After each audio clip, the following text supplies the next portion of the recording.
దేశవ్యాప్తంగా petrol, diesel ధరలు మరోసారి పెరిగాయి. గత 10 రోజుల్లో నాలుగోసారి ఇంధన ధరలను పెంచినట్లు సమాచారం. లీటర్ పెట్రోల్‌పై 2.84, డీజిల్‌పై 2.86 పెంపు చేశారు. పెరిగిన ధరలు ఇవాళ ఉదయం 6 గంటల నుంచి అమల్లోకి వచ్చాయి. వచ్చి 113.53 పైసలుంది. మళ్ళీ ఈ రోజుకి పెట్రోల్ 116.39 ఉంది. రూ. 2.86 పెరిగిందండి ఈ రోజు ధర మీద. డీజిల్ వచ్చి రూ. 101.27 ఉండేది నిన్న. ఈ రోజు వచ్చి రూ. 2.84 పెరిగింది. అంటే 104.11 పెరిగింది. అలాగే ఎక్స్పీ ఉండి 164.74 ఉండేది. 2.61 పెరిగింది. అంటే 167.35 పెరిగింది. పవన్ కళ్యాణ్ రాజమండ్రి పర్యటనలో భాగంగా గోదావరి పుష్కరే ఘాట్ వద్ద బోట్లో పర్యటించారు. ఈ సందర్భంగా గోదావరి పరిసర ప్రాంతాలను పరిశీలించారు. పవన్ కళ్యాణ్ వెంట కందుల దుర్గేష్, జి బుచ్చయ్య చౌదరి, సోము వీర్రాజు, ఆదిరెడ్డి, వాసు పాల్గొన్నారు. ఈ పర్యటన స్థానికంగా ఆసక్తికరంగా మారింది. విశాఖపట్నం నగర పోలీస్ కమిషనర్ శంఖాబ్రత ఆధ్వర్యంలో పోలీస్ కన్వెన్షన్ హాల్లో నిర్వహించిన ప్రాపర్టీ రికవరీ మేళాలో వివిధ కేసుల్లో స్వాధీనం చేసుకున్న ఆస్తులను బాధితులకు తిరిగి అందజేశారు. ఈ కార్యక్రమంలో డీసీపీ కె లతా మాధురితో పాటు ఇతర ఉన్నత అధికారులు పాల్గొన్నారు. పోలీసులు మొత్తం 924.14 గ్రాముల బంగారం, 4529.96 గ్రాముల వెండి, 3,12,230 నగదు, 12 మోటార్ సైకిళ్లు, 3 ఆటోలు, 476 మొబైల్ ఫోన్లు బాధితులకు అప్పగించారు. జిల్లాలో ఓటర్ల జాబితా ప్రత్యేక సమగ్ర సవరణ కార్యక్రమాన్ని పారదర్శకంగా నిర్వహించాలని జిల్లా కలెక్టర్ ఎం. అభిషక్తి కిషోర్ అధికారులను ఆదేశించారు. జూన్ 15 నుంచి జూలై 14 వరకు ఇంటింటా సర్వే చేపట్టి వివరాలు సేకరించాలని సూచించారు. ప్రజలకు ఎలాంటి ఇబ్బందులు లేకుండా ప్రక్రియను పూర్తి చేయాలని తెలిపారు.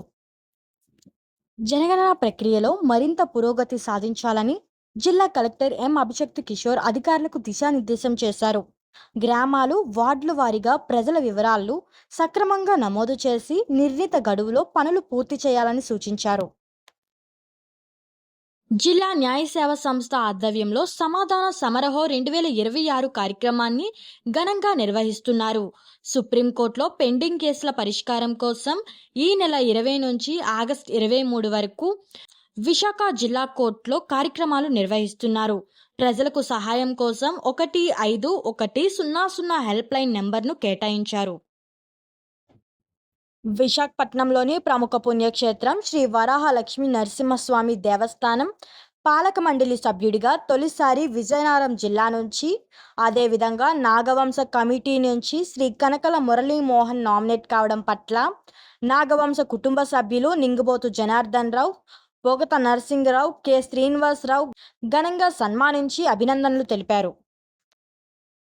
లక్ష్మీపురం గ్రామంలోని శ్రీ శ్రీ శ్రీ బంగారమ్మ తల్లి అమ్మవారి మహోత్సవాల సందర్భంగా శ్రీకృష్ణ యూత్ నిర్వహించిన కేపీఎల్ క్రికెట్ టోర్నమెంట్ ఘనంగా ముగిసింది. 16 జట్లు పాల్గొన్న ఈ టోర్నమెంట్లో భీమసేన యూత్ విజేతగా, కేపీఎల్ యూత్ రన్నరప్గా నిలిచాయి. విజేతలకు నగదు బహుమతులు, ట్రోఫీలు అందజేశారు. ఈ కార్యక్రమంలో గ్రామ పెద్దలు, యువత, క్రీడాకారులు పెద్ద సంఖ్యలో పాల్గొన్నారు. చెరువుల అభివృద్ధికి ప్రభుత్వం చర్యలు చేపట్టిందని ఆనందపురం మండలంలో 2 చెరువులకు శంకుస్థాపన చేశారు. ఈ కార్యక్రమంలో ప్రజాప్రతినిధులు, అధికారులు, గ్రామస్తులు పాల్గొన్నారు. చెరువుల అభివృద్ధితో రైతులకు ప్రయోజనం కలుగుతుందని తెలిపారు. ఆపరేషన్ క్లీన్ స్వీప్ కార్యక్రమంలో భాగంగా స్వచ్ఛాంధ్ర లక్ష్యంతో చాపల ఉప్పాడ ప్రాంతంలో పరిశుభ్రత కార్యక్రమం నిర్వహించారు. జీవీఎంసీ అధికారులు, 4వ వార్డు టీడీపీ నాయకులు, శానిటైజేషన్ సిబ్బంది, ప్రజలు కలిసి రోడ్లు, డ్రైనేజ్లు శుభ్రపరిచి పరిసరాల పరిశుభ్రతపై అవగాహన కల్పించారు. ఈ కార్యక్రమంలో పార్టీ నాయకులు, కార్యకర్తలు, స్థానికులు పాల్గొన్నారు. ఆనందపురం మండలంలోని 2 చెరువుల పునరుద్ధరణ పనులకు ఎమ్మెల్యే గంటా శ్రీనివాసరావు ఆధ్వర్యంలో శంకుస్థాపన చేశారు. సుమారు 50 లక్షలతో చేపడుతున్న ఈ పనుల ద్వారా రైతులకు మేలు జరుగుతుందని తెలిపారు. ఈ కార్యక్రమంలో ప్రజాప్రతినిధులు, అధికారులు, గ్రామస్తులు పాల్గొన్నారు. ఉండవల్లి కొండ ప్రాంతంలో చెలరేగిన భారీ మంటలను అగ్నిమాపక సిబ్బంది గంటల పాటు శ్రమించి అదుపులోకి తెచ్చారు. సమాచారం అందుకున్న వెంటనే ఫైర్ ఇంజన్లు ఘటనా స్థలానికి చేరుకొని మంటలను ఆర్పివేశాయి. మంటలు మరింత వ్యాపించకుండా అధికారులు అప్రమత్త చర్యలు చేపట్టారు. ఈ ఘటనపై పూర్తి వివరాలు ఇంకా తెలియాల్సి ఉంది.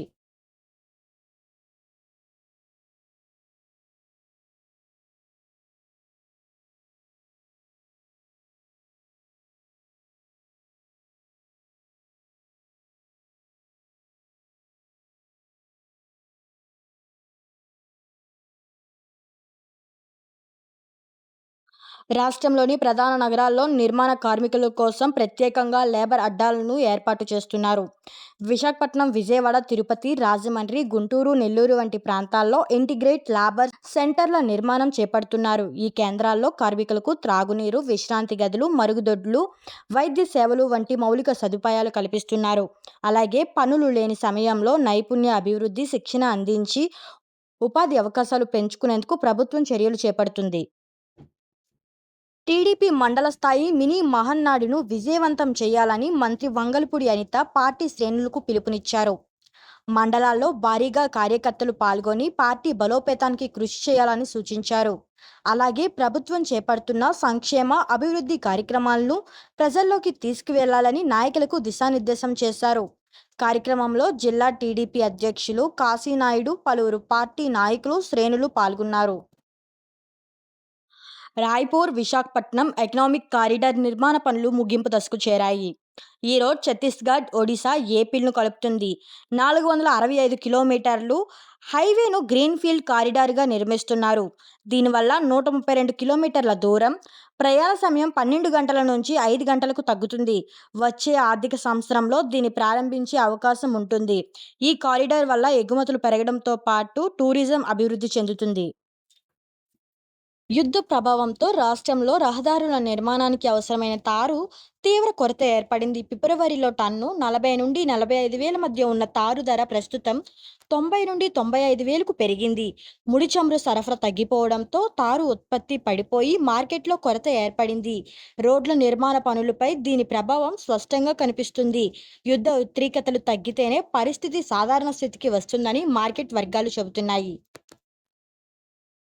తమిళనాడులో 10 ఏళ్ల బాలికపై జరిగిన అత్యాచార ఘటనపై సీఎం విజయ్ కీలక ఆదేశాలు జారీ చేశారు. ఘోరమైన నేరాలకు పాల్పడిన వారిపై కఠిన చర్యలు తీసుకోవాలని స్పష్టం చేశారు. మహిళలు, పిల్లలపై జరుగుతున్న నేరాలపై త్వరగా విచారణ పూర్తి చేసి కారకులకు శిక్ష పడేలా చేయాలని ఆదేశించారు. నిందితులకు విధించే కఠిన శిక్షలు భవిష్యత్తులో నేరాలకు పాల్పడే వారికి హెచ్చరికల గుణపాఠాలై ఉండాలని పేర్కొన్నారు. విశాఖపట్నంలోని వైజాగ్ స్టీల్ సిటీ సెంటర్లో బిల్డర్స్ అసోసియేషన్ ఆధ్వర్యంలో ప్రజా సమస్యల పరిష్కార వేదికను ఏర్పాటు చేశారు. ఈ సందర్భంగా ప్రజలకు ఉపశమనం కలిగించేలా మజ్జిగ పంపిణీ కూడా చేశారు. ఈ కార్యక్రమంలో బిల్డర్స్ అసోసియేషన్ సభ్యులతో పాటు స్టీల్ ప్లాంట్కు చెందిన కార్మికులు పాల్గొన్నారు. అలాగే సెక్యూరిటీ అసిస్టెంట్ కోటేశ్వరరావు కూడా హాజరై కార్యక్రమంలో పాల్గొన్నారు. ప్రజా సమస్యలపై చర్చించి వాటి పరిష్కారానికి చర్యలు తీసుకోవాలని ఈ వేదిక ద్వారా సూచించారు. యుద్ధం వల్ల దేశం సవాళ్లు ఎదుర్కొంటే ప్రజల్లో కొందరు భయాలు సృష్టిస్తున్నారని కేంద్ర ఆర్థిక మంత్రి నిర్మలా సీతారామన్ మండిపడ్డారు. The West Asia crisis not only is a diplomatic or a geopolitical issue. For businesses and common people, it can mean higher fuel cost, delayed cargo, costlier shipping, shortage of inputs, pressure on working capital, and uncertainty in export orders. Just imagine all of them coming together because of that West Asia crisis. What is the sense of uncertainty that small unit will feel, and will they be in a position to make some kind of a plan? It's a big challenge even for countries, not just for India, for many other countries. And in that context, therefore, what is the depth of challenge for those MSMEs? The approach, therefore, has been and will have to be to protect citizens, support MSMEs, safeguard exporters, keep supply chains moving, and maintain economic stability. And that is why Honorable Prime Minister giving a call to conserve foreign exchange as far as possible is very important in this context. I will dwell on that for a minute because that's led to a lot of narrative all around the country. We need to understand the context in which the PM made this call. It is because of high international crude prices, and the high crude prices are ever changing. It's seriously dynamic. One rate at one point in time, within a week another, and so on, like that it has been for over now 80-90 days. KGH అభివృద్ధి committee సభ్యుడిగా నియమితులైన doctor M Srinivas ఏజెన్సీలను పలువురు నేతలు, ప్రజాప్రతినిధులు ఘనంగా అభినందించారు. సీతంపేట ప్రాంతంలో డాక్టర్ ఎం శ్రీనివాస్ ఏజెన్సీలకు సాల్వాలతో సత్కారం నిర్వహించారు. ప్రజాసేవలో మరింత ముందుండి జిల్లా ఆరోగ్య అభివృద్ధికి కృషి చేయాలని ఆకాంక్షించారు. ఈ కార్యక్రమంలో పార్టీ నాయకులు, కార్యకర్తలు పాల్గొన్నారు. సింహాచలంలో ఈ నెల 29, 30 తేదీల్లో జరగనున్న స్వాతి హోం జయంతి వేడుకల ఏర్పాట్లపై నిర్వాహకులు మీడియా సమావేశం నిర్వహించారు. కైలాసగిరి గ్రౌండ్స్లో 500 జంటలతో భారీ కార్యక్రమం నిర్వహిస్తున్నట్లు తెలిపారు. భక్తులకు అన్నప్రసాదం, దర్శనం, వసతి వంటి ఏర్పాట్లు చేస్తున్నట్లు వెల్లడించారు.